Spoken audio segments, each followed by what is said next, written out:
여러분 평안하십니까? 오늘도 말씀과 함께 주님의 은혜 가운데 거하시기 바랍니다. 오늘 말씀은 욥기 12장부터 14장입니다. 말씀 개요입니다. 12장은 욥이 자신을 질책하는 친구들의 오류와 지적 교만을 지적하고 반박하는 내용과 하나님의 주권적 섭리와 능력에 대한 고백이 담겨 있습니다.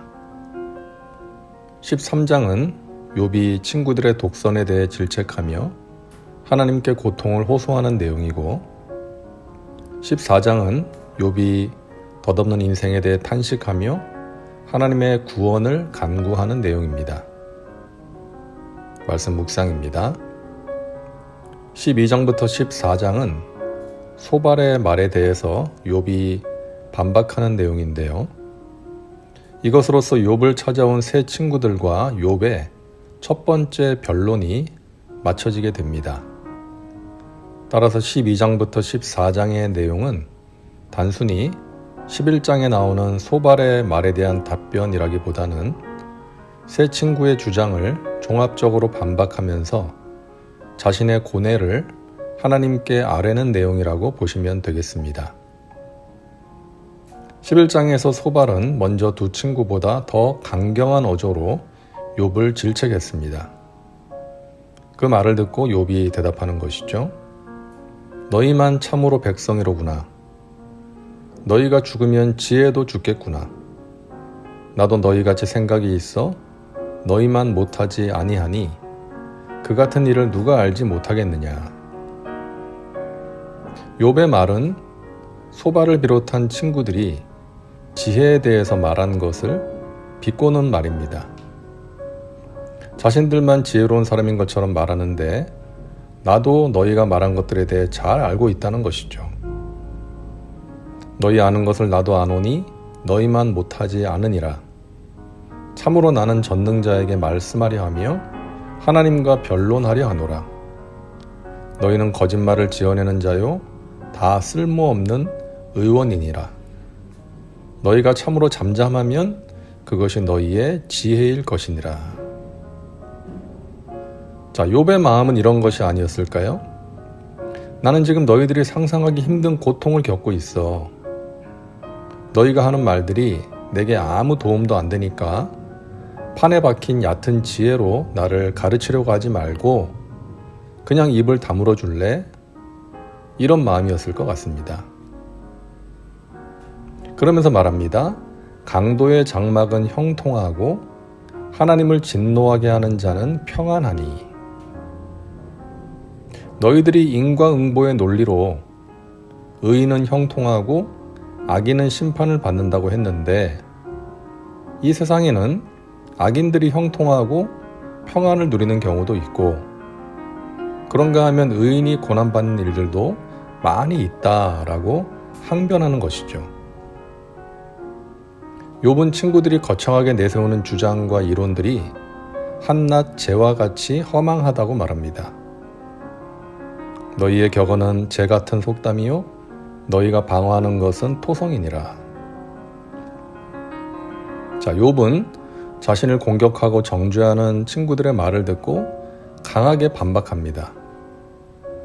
친구들도 가만히 있지 않고 또다시 반박하고요. 이것이 37장까지 계속되는 내용입니다.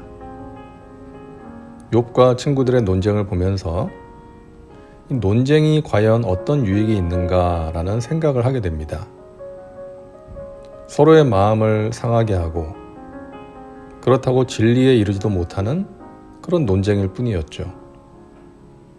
그래서 나중에 하나님께 책망을 받을 수밖에 없었던 것이죠. 물론 학문적인 논쟁은 필요할 수 있죠. 그로 인해 지적인 영역을 넓힐 수는 있겠지만 영적인 성숙에는 큰 도움이 되지 못합니다. 인간은 지식이나 능력에 있어서 한계를 가진 존재이기 때문이죠. 인간의 지혜와 지식, 논쟁으로 진리에 이를 수 있는 것이 아니고 그것으로 문제가 해결되는 것도 아니기 때문입니다. 인간 세상에서 벌어지는 각종 문제들, 이해하기 힘든 문제들 가운데 담겨진 하나님의 섭리를 밝히 알 수 있는 분별력이 인간에게는 없고요. 또 그 문제를 해결할 수 있는 능력도 없습니다. 그래서 하나님을 의지하고 하나님의 도우심을 구할 수밖에 없는 것이죠. 선과 악이 함께 존재하고 불의하고 모순된 상황에 대한 문제를 인간의 지혜와 힘만으로 해결할 수 없기 때문에 전지전능하신 하나님을 의지하고 기도하면서 하나님의 뜻과 섭리를 깨달을 수 있기를 갈망하게 되는 것입니다. 예수님은 논쟁하지 않으셨죠. 이사야 53장 7절입니다. 그가 곤욕을 당하여 괴로울 때에도 그의 입을 열지 아니하였으며 마치 도수장으로 끌려가는 어린 양과 털 깎는 자 앞에서 잠잠한 양같이 그의 입을 열지 아니하였도다. 욕을 당하시되 맞대어 욕하지 아니하시고 고난을 당하시되 위협하지 아니하시고 오직 공의로 심판하시는 이에게 부탁하시며. 우리는 곤욕을 당해서 괴로우면 누군가에게 입을 열어 말을 하게 되고 누가 욕을 하면 맞서서 욕을 하고 싸우려는 본능이 있습니다.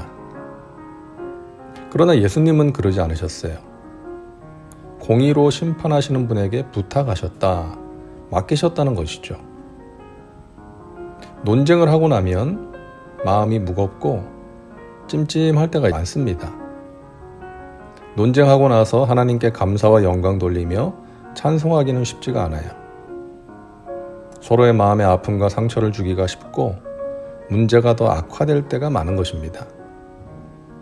그러므로 가능한 논쟁은 피하는 것이 좋습니다.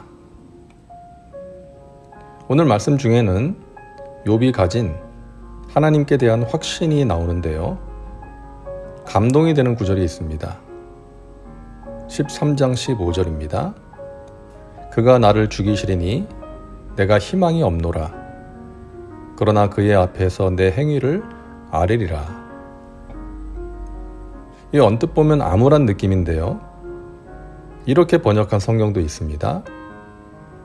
그가 나를 죽이실지라도 나는 그를 소망한다.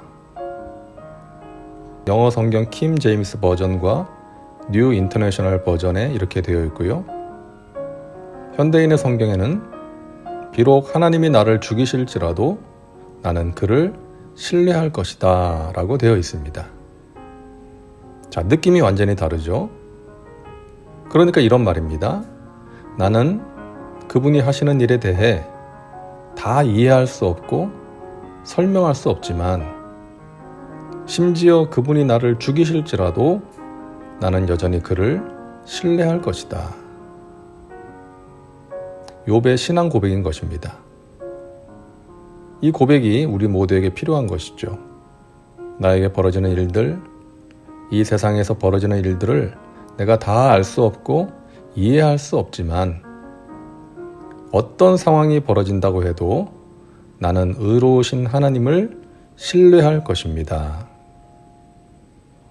저와 여러분에게 이와 같은 중심이 있기를 간절히 바랍니다. 다음은 말씀 적용입니다.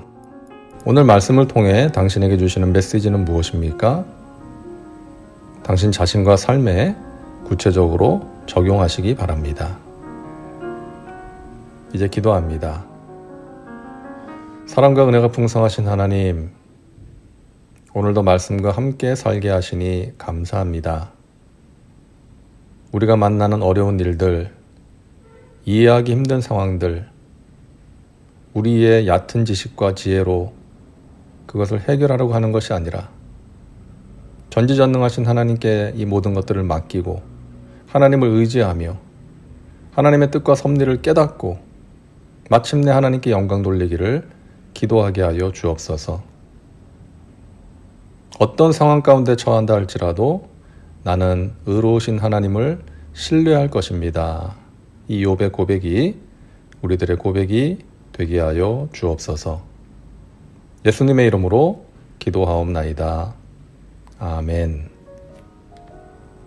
오늘도 말씀과 함께 은혜 가운데 거하시기 바랍니다. 여러분 사랑하고 축복합니다.